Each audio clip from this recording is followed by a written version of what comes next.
Genèse chapitre 44. Et il commanda à celui qui était préposé sur sa maison, disant : Remplis de vivres les sacs de ces hommes, autant qu'ils en peuvent porter, et mets l'argent de chacun à l'ouverture de son sac. Et mets ma coupe, la coupe d'argent, à l'ouverture du sac du plus jeune, avec l'argent de son blé. Et il fit selon la parole de Joseph qu'il avait dite. Le matin ayant lui, ces hommes furent renvoyés, eux et leurs ânes. Ils sortirent de la ville, ils n'étaient pas loin, que Joseph dit à celui qui était préposé sur sa maison : Lève-toi, poursuis ces hommes, et quand tu les auras atteints, dis-leur : Pourquoi avez-vous rendu le mal pour le bien ? N'est-ce pas la coupe dans laquelle mon Seigneur boit et par laquelle il devine ? Vous avez mal agi dans ce que vous avez fait. Et il les atteignit, et leur dit ces paroles-là. Et ils lui dirent : Pourquoi mon Seigneur parle-t-il ainsi ? Loin de tes serviteurs de faire une telle chose. Voici, l'argent que nous avons trouvé à l'ouverture de nos sacs, nous te l'avons rapporté du pays de Canaan. Et comment aurions-nous volé de la maison de ton Seigneur de l'argent ou de l'or ? Que celui de tes serviteurs chez qui la coupe se trouvera meure, et nous aussi, nous serons serviteurs de mon Seigneur. Et il dit : Maintenant donc, qu'il en soit selon vos paroles. Celui chez qui elle sera trouvée sera mon serviteur, et vous, vous serez innocents. Et ils se hâtèrent, et descendirent chacun son sac à terre, et ouvrirent chacun son sac. Et il fouilla, il commença par l'aîné, et finit par le plus jeune, et la coupe fut trouvée dans le sac de Benjamin. Alors ils déchirèrent leurs vêtements, et chacun rechargea son âne, et ils retournèrent à la ville. Et Juda entra avec ses frères dans la maison de Joseph, qui y était encore, et ils se prosternèrent devant lui. Et Joseph leur dit : Quelle action avez-vous faite ? Ne savez-vous pas qu'un homme tel que moi sait deviner ? Et Juda dit : Que dirons-nous à mon Seigneur ? Comment parlerons-nous, et comment nous justifierons-nous ? Dieu a trouvé l'iniquité de tes serviteurs. Voici, nous sommes serviteurs de mon Seigneur, tant nous que celui dans la main duquel la coupe a été trouvée. Et il dit : Loin de moi de faire cela. Celui en la main duquel la coupe a été trouvée, lui sera mon serviteur. Et vous, montez en paix vers votre père. Et Judas s'approcha de lui et dit : Hélas, mon Seigneur, je te prie, que ton serviteur dise un mot aux oreilles de mon Seigneur, et que ta colère ne s'enflamme pas contre ton serviteur, car tu es comme le Pharaon. Mon Seigneur a interrogé ses serviteurs en disant : Avez-vous un père ou un frère ?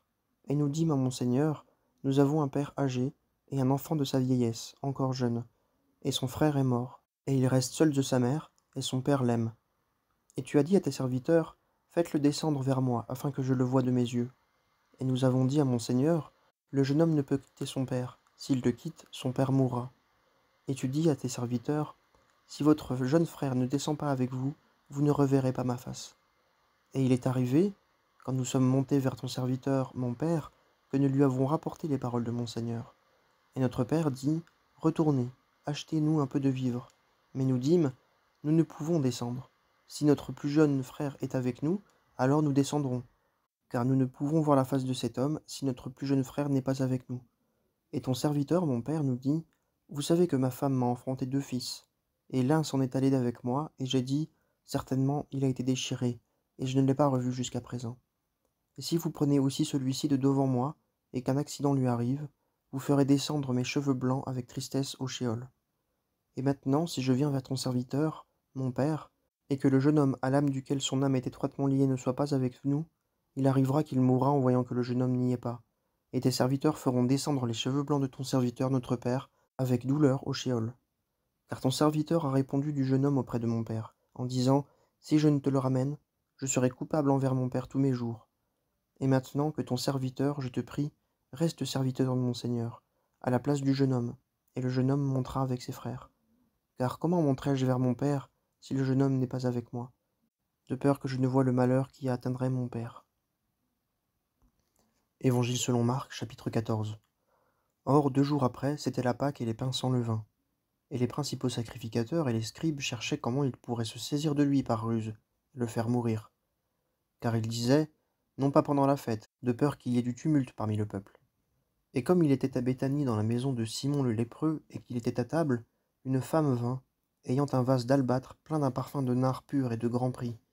Et, ayant brisé le vase, elle le répandit sur sa tête. Et quelques-uns étaient là, qui s'indignaient en eux-mêmes et disaient : À quoi bon la perte de ce parfum ? Car ce parfum aurait pu être vendu plus de 300 deniers, et être donné aux pauvres. Et ils la reprenaient vivement. Mais Jésus dit : Laissez-la. Pourquoi lui donnez-vous du déplaisir? Elle a fait une bonne œuvre envers moi, car vous avez toujours les pauvres avec vous, et quand vous voudrez, vous pourrez leur faire du bien. Mais moi, vous ne m'avez pas toujours. Ce qui était en son pouvoir, elle l'a fait. Elle a anticipé le moment d'oindre mon corps pour ma sépulture. Et en vérité, je vous dis, en quelque lieu que cet évangile soit prêché dans le monde entier, on parlera aussi de ce que cette femme a fait en mémoire d'elle. Et Judas l'Iscariote, l'un des 12, s'en alla vers les principaux sacrificateurs pour le leur livrer. Et ceux-ci, l'ayant entendu, s'en réjouirent et promirent de lui donner de l'argent, et ils cherchaient comment ils le livreraient commodément. Et le premier jour des pains sans levain, lorsqu'on sacrifiait la Pâque, ses disciples lui disent: Où veux-tu que nous allions préparer ce qu'il faut, afin que tu manges la Pâque? Et il envoie 2 de ses disciples, et il leur dit: Allez à la ville, et un homme portant une cruche d'eau viendra à votre rencontre. Suivez-le.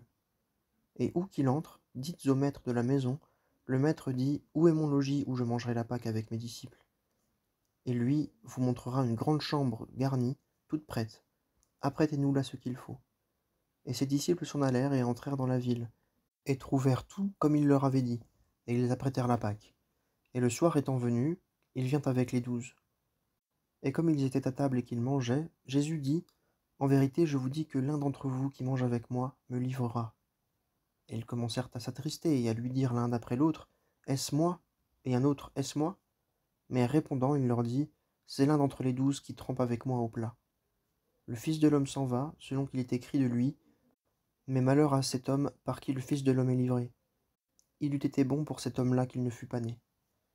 Et comme il mangeait, Jésus, ayant pris un pain et ayant béni, le rompit et le leur donna. Et il dit: Prenez, ceci est mon corps. Et ayant pris la coupe et ayant rendu grâce, il la leur donna, et ils en burent tous. Et il leur dit: Ceci est mon sang, le sang de la nouvelle alliance, qui est versé pour plusieurs. En vérité, je vous dis que je ne boirai plus du fruit de la vigne, jusqu'à ce jour où je le boirai de nouveau dans le royaume de Dieu. Et ayant chanté une hymne, ils sortirent et s'en allèrent à la montagne des Oliviers. Et Jésus leur dit: Vous serez tous scandalisés, car il est écrit: Je frapperai le berger, les brebis seront dispersées. Mais après que je serai ressuscité, j'irai devant vous en Galilée. Et Pierre lui dit: Si même tous étaient scandalisés, je ne le serai pourtant pas moi. Et Jésus lui dit: En vérité, je te dis qu'aujourd'hui, cette nuit, avant que le coq ait chanté 2 fois, toi, tu me renieras 3 fois. Mais Pierre disait encore plus fortement: Quand il me faudrait mourir avec toi, je ne te ruinerai point. Et ils dirent tous aussi la même chose. Et ils viennent en un lieu dont le nom était Gethsémané. Et il dit à ses disciples: Asseyez-vous ici jusqu'à ce que j'aie prié. Et il prend avec lui Pierre et Jacques et Jean, et il commença à être saisi d'effroi et fort angoissé. Et il leur dit: Mon âme est saisie de tristesse jusqu'à la mort. Demeurez ici et veillez. Et s'en allant un peu plus avant, il se jeta contre terre et il priait que, s'il était possible, l'heure passât loin de lui. Et il disait: Abba Père, toutes choses te sont possibles. Fais passer cette coupe loin de moi. Toutefois, non pas ce que je veux moi, mais ce que tu veux toi. Et il vient et les trouve dormants. Et il dit à Pierre: Simon, tu dors? Tu n'as pas pu veiller 1 heure? Veillez et priez, afin que vous n'entriez pas en tentation. L'esprit est prompt, mais la chair est faible. Et il s'en alla de nouveau, et il pria, disant les mêmes paroles. Et s'en étant retourné, il les trouva de nouveau dormants, car leurs yeux étaient appesantis, et ils ne savaient que lui répondre. Et il vient pour la 3e fois et leur dit: Dormez dorénavant et reposez-vous. Il suffit, l'heure est venue. Voici, le Fils de l'homme est livré entre les mains des pécheurs. Levez-vous, allons. Voici, celui qui me livre s'est approché. Et aussitôt, comme il parlait encore, Judas, l'un des 12, se trouve là, et avec lui une grande foule avec des épées et des bâtons, de la part des principaux sacrificateurs, et des scribes et des anciens. Et celui qui le livrait leur avait donné un signe, disant: Celui que je baiserai, c'est lui. Saisissez-le et emmenez-le sûrement. Et quand il fut venu, aussitôt s'approchant de lui, il dit: Rabbi, Rabbi, et il le baisa avec empressement. Et ils mirent les mains sur lui et se saisirent de lui. Et l'un de ceux qui étaient là présents, ayant tiré l'épée, frappa l'esclave du souverain sacrificateur, et lui emporta l'oreille. Et Jésus répondant leur dit: Êtes-vous sortis comme après un brigand, avec des épées et des bâtons, pour me prendre? J'étais tous les jours avec vous, enseignant dans le temple, et vous ne vous êtes pas saisis de moi, mais c'est afin que les Écritures soient accomplies. Et tous le laissèrent et s'enfuirent. Et un certain jeune homme le suivit, enveloppé d'une toile de fin lin sur le corps nu, et ils le saisissent. Et, abandonnant la toile de fin lin, il leur échappa tout nu. Et ils amenèrent Jésus au souverain sacrificateur. Et tous les principaux sacrificateurs et les anciens et les scribes s'assemblent auprès de lui. Et Pierre le suivit de loin, jusque dans l'intérieur du palais du souverain sacrificateur, et il s'assit avec les huissiers et se chauffait près du feu. Or, les principaux sacrificateurs et tout le Sanhédrin cherchaient quelques témoignages contre Jésus, pour le faire mourir, et ils n'en trouvaient point. Car plusieurs portaient de faux témoignages contre lui, et les témoignages ne s'accordaient pas. Et quelques-uns s'élevèrent et portèrent un faux témoignage contre lui, disant: Nous l'avons entendu disant: Moi, je détruirai ce temple qui est fait de la main, et en 3 jours j'en bâtirai un autre qui ne sera pas fait de main. Et ainsi non plus leurs témoignages ne s'accordaient pas. Et le souverain sacrificateur, se levant devant tous, interrogea Jésus, disant: Ne réponds-tu rien? De quoi ceux-ci témoignent-ils contre toi? Et il garda le silence et ne répondit rien. Le souverain sacrificateur l'interrogea encore et lui dit: Toi, tu es le Christ, le Fils du béni? Et Jésus dit: Je le suis, et vous verrez le Fils de l'homme assis à la droite de la puissance, et venant avec les nuées du ciel. Et le souverain sacrificateur, ayant déchiré ses vêtements, dit: Qu'avons-nous encore besoin de témoins? Vous avez ouï le blasphème. Que vous en semble? Et tous le condamnèrent comme méritant la mort. Et quelques-uns se mirent à cracher contre lui, et à lui couvrir le visage, et à lui donner des soufflets, et à lui dire: Prophétise. Et les huissiers le frappaient de leurs mains.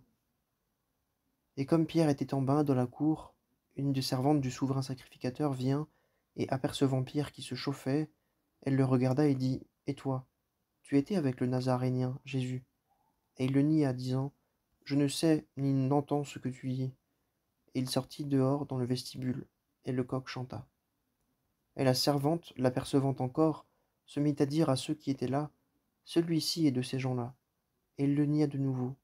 Et encore un peu après, ceux qui étaient là présents dirent à Pierre: Certainement, tu es de ces gens-là, car aussi tu es galiléen.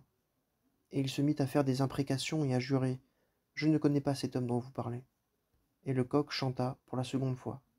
Et Pierre se ressouvint de la parole que Jésus lui avait dite: Avant que le coq chante 2 fois, tu me renieras 3 fois. Et en y pensant, il pleura. Job, chapitre 10. Mon âme est dégoûtée de ma vie. Je laisserai libre cours à ma plainte. Je parlerai dans l'amertume de mon âme. Je dirai à Dieu: Ne me condamne pas. Fais-moi savoir pourquoi tu contestes avec moi. Prends-tu plaisir à opprimer, que tu méprises le travail de tes mains, et que tu fasses briller ta lumière sur le conseil des méchants? As-tu vu des yeux de chair? Vois-tu comment voit l'homme mortel? Tes jours sont-ils comme les jours d'un mortel, ou tes années comme les jours de l'homme, que tu recherches mon iniquité et que tu scrutes mon péché, puisque tu sais que je ne suis pas méchant et que nul ne te livre de ta main? Tes mains m'ont formé et m'ont façonné tout alentour en un tout, et tu m'engloutis. Souviens-toi, je te prie, que tu m'as façonné comme de l'argile, et que tu me feras retourner à la poussière. Ne m'as-tu pas coulé comme du lait et fait cailler comme du fromage? Tu m'as revêtu de peau et de chair, tu m'as tissé d'eau et de nerfs, tu m'as donné la vie, et tu as usé de bonté envers moi, et tes soins ont gardé mon esprit. Et tu cachais ces choses dans ton cœur, je sais que cela était par devers toi. Si j'ai péché, tu m'as aussi observé, et tu ne me tiendras pas pour innocent de mon iniquité. Si j'ai agi méchamment, malheur à moi. Si j'ai marché justement, je ne lèverai pas la tête, rassasié que je suis de mépris et voyant ma misère. Et elle augmente. Tu me fais la chasse comme un lion, et en moi tu répètes tes merveilles. Tu renouvelles tes témoins contre moi, et tu multiplies ton indignation contre moi. Une succession de maux et un temps de misère sont avec moi. Et pourquoi m'as fait-tu sortir du sein de ma mère? J'aurais expiré et aucun œil ne m'eût vu. J'aurais été comme si je n'eusse pas été. De la matrice on m'eût porté au sépulcre. Mes jours ne sont-ils pas en petit nombre? Qu'ils cessent donc, qu'ils se retirent de moi, et je me remonterai un peu, avant que je m'en aille, pour ne plus revenir dans le pays de l'obscurité et de l'ombre de la mort, terre sombre comme les ténèbres de l'ombre de la mort, et où il n'y a que confusion, et où la clarté est comme des ténèbres profondes. Épître aux Romains, chapitre 14. Or, quant à celui qui est faible en foi, recevez-le, non pas pour la décision de questions douteuses. L'un croit pouvoir manger de toutes choses, l'autre qui est faible mange des herbes. Que celui qui mange ne méprise pas celui qui ne mange pas, et que celui qui ne mange pas ne juge pas celui qui mange, car Dieu l'a reçu. Qui es-tu, toi qui juges le domestique d'autrui? Il se tient debout où il tombe pour son propre maître, et il sera tenu debout, car le Seigneur est puissant pour le tenir debout. L'un estime un jour plus qu'un autre jour, et l'autre estime tous les jours égaux. Que chacun soit pleinement persuadé dans son propre esprit. Celui qui a égard au jour y a égard à cause du Seigneur, et celui qui mange, mange à cause du Seigneur, car il rend grâce à Dieu. Et celui qui ne mange pas à cause du Seigneur, et il rend grâce à Dieu. Car nul de nous ne vit ayant égard à lui-même, et nul ne meurt ayant égard à lui-même. Mais soit que nous vivions, nous vivons ayant égard au Seigneur, soit que nous mourions, nous mourons ayant égard au Seigneur. Soit donc que nous vivions, soit que nous mourions, nous sommes du Seigneur. Car c'est pour cela que Christ est mort et qu'il a revécu, afin qu'il dominât et sur les morts et sur les vivants. Mais toi, pourquoi juges-tu ton frère?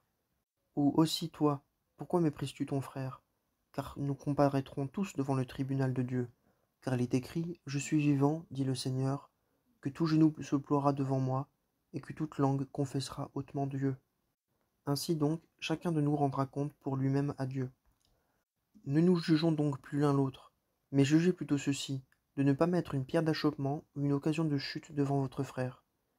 Je sais, et j'en suis persuadé dans le Seigneur Jésus, que rien n'est souillé par soi-même, sauf qu'à celui qui croit qu'une chose est souillée, elle lui est souillée. Car si, à cause d'une viande, ton frère est attristé, tu ne marches plus selon l'amour. Ne détruis pas par ta viande celui pour lequel Christ est mort. Que ce qui est bien en vous ne soit donc pas blâmé. Car le royaume de Dieu n'est pas manger et boire, mais justice et paix et joie dans l'Esprit Saint. Car celui qui en cela sert le Christ est agréable à Dieu et approuvé des hommes. Ainsi donc poursuivons les choses qui tendent à la paix et celles qui tendent à l'édification mutuelle. À cause d'une viande, ne détruis pas l'œuvre de Dieu. Toutes choses, il est vrai, sont pures, mais il y a du mal pour l'homme qui mange en bronchant. Il est bon de ne pas manger de chair, de ne pas boire de vin, et de ne faire aucune chose en laquelle ton frère bronche, ou est scandalisé, ou est faible. Toi, tu as de la foi. Aie-la par devers toi-même devant Dieu. Bienheureux est celui qui ne se juge pas lui-même en ce qu'il approuve. Mais celui qui hésite, s'il mange, est condamné, parce qu'il n'a pas agi sur un principe de foi. Or, tout ce qui n'est pas sur le principe de la foi est péché.